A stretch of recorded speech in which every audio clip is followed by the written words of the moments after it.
Hello, it's me, and you can see that I'm sailing off into sights unknown, and I've had a lot of requests to go through the scramble and solve of ultimate shapeshifter.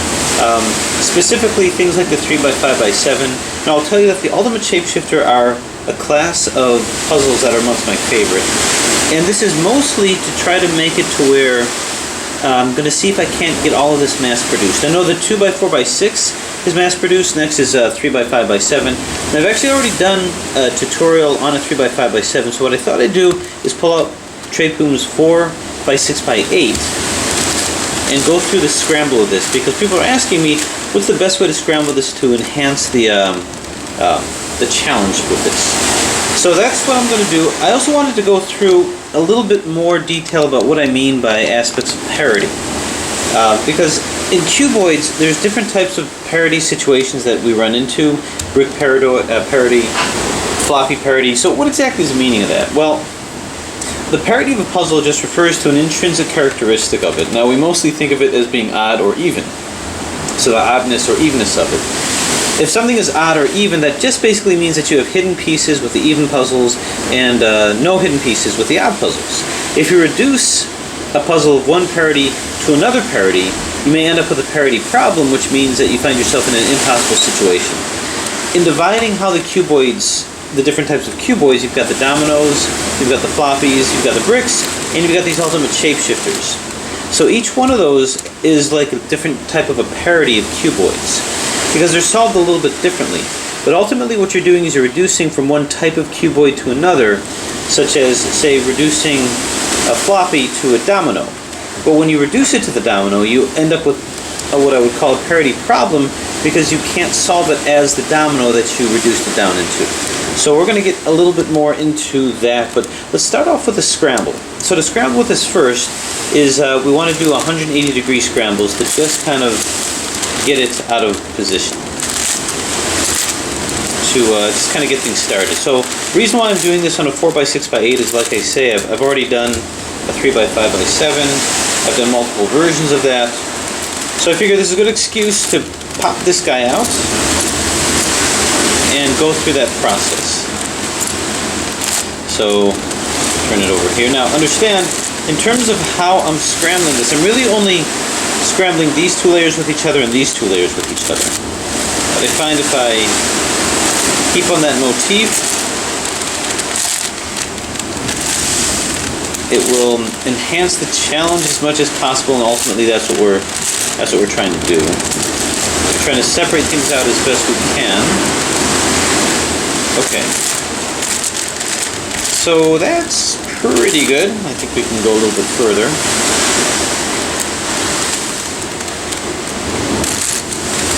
Alright, not bad for 180 degrees. All the corners are separated, except for maybe this guy over here. So I think we're good. Alright, the next thing that I'm going to do is I'm going to put it in a position to where I end up with a problem with the last layer here. Because when I start doing sliding U techniques and whatnot, it's going to become something of an issue with scrambling. So I'm just going to move one of these up. You can do this in a 3x5x7, but move the terminal, the last layer of your longest layer here. So take the longest layer, move the last layer up, and then continue doing your 180-degree scramble. What that's going to do is that's going to include in that scramble your edges. But I'm still doing 180 degrees, and I'm just trying to make it to where these edges are out of sync as well. This will help design various parities that might happen with this puzzle. Okay, now that we've done that, and we have this part of that scramble, I'm not going to do a brick scramble. So a brick scramble, as you recall, a brick can move in this plane, but you can't do a 90-degree turn like that. So what this means is I'm still going to do 180 degrees, but in this plane it's going to be 90 degrees, like this. So we can do this and still do 180 degrees across here. So basically, the brick scramble is also very much a domino scramble. So that's what I'm doing here. And this is to get it out of the 180 degree position and into the brick position. The reason that I'm doing that is notice I'm actually mixing and matching these sizes here. And that's going to also enhance the bandaging effect that's going to happen. So that's really what I'm going for.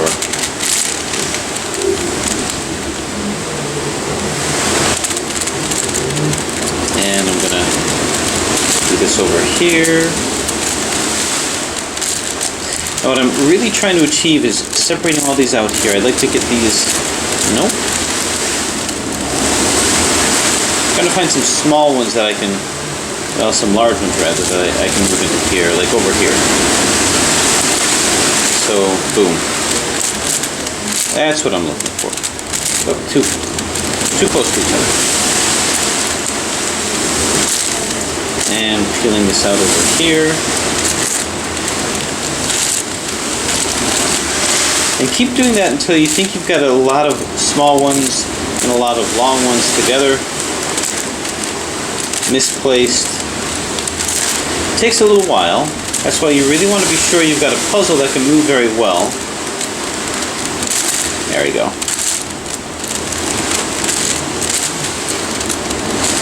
Okay, so I kind of like what I'm seeing. A lot of these are... So this is actually bandaging me in one of the dimensions here. And I'm just going to keep going. A little too close to each other here.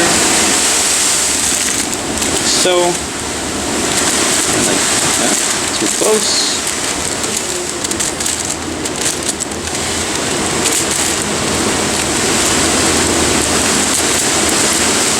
Nope, too close. So I'm trying to keep it to where they're not... Okay, so that looks pretty good. I always think I can do a little bit better.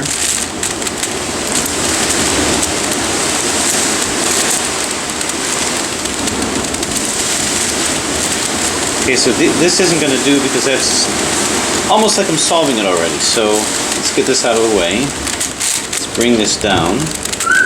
Bring this across here. Bring this across over here. Okay. So, yeah, I think that's pretty good. Now the next part is going to be what I call the floppy scramble. Now the floppy scramble, what I'm going to try to do is make it to where these are out of the way. So this is out of the way over here. This is kind of in the way here. But what a floppy scramble is I'm going to move one of these up. Actually, any of these can turn up. Then I'm going to go 180 degrees just in this plane. Just like this. So I can do any amount of 90 degree or 180 degree movements in this plane. But now I can only do 180 degrees in this plane. I could also, if so inspired, do 180 degrees in this plane as well. And what I'm actually doing is I'm separating out the brick portion of it. But I'm doing it like this because I don't want to bandage myself too much too quick. Now I'm starting to feel the force of the bandaging by a pretty good amount. Move this down here. And it's worth taking some time doing this, because after this occurs, we're going to be almost critically bandaged. So do this for as long as you think you ought to. Trying to move as many of these pieces in and out as possible.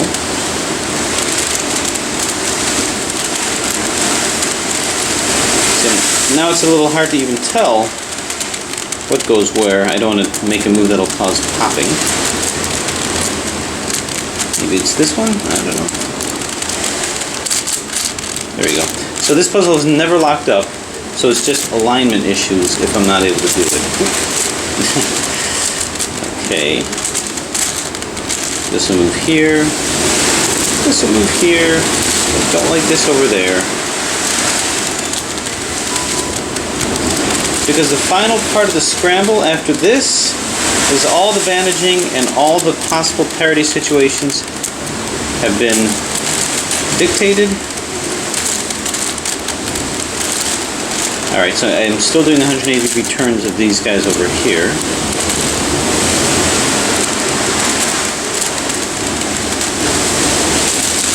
turn, and okay. Let's get these guys away from each other.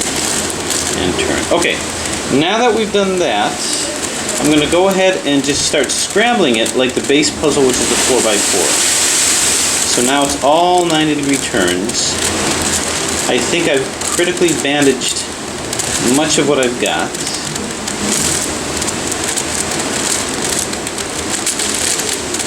And now I'm just going to scramble it as I would a 4x4. Or whatever base puzzle you have. If it's a 3x3x7, then at this point, you're scrambling it as a 3x3. I'm sorry, 3x5x7, then it's a 3x3. I'm going to keep going.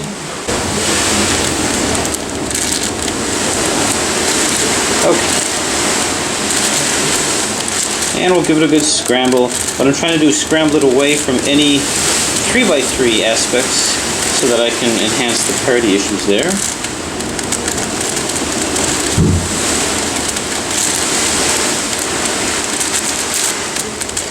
Okay. I think we got it. So there you have it. The scramble of an ultimate shapeshifter. From my recommendation to enhance the scramble and enhance the parities as much as possible. So what I'm going to do is I'm going to go through the solve of this next to see exactly where we go with this. And from this, because it's an odd layer, you can expand this probably to any other ultimate shapeshifter. And hopefully put in a push for getting these things mass produced. Thanks for watching.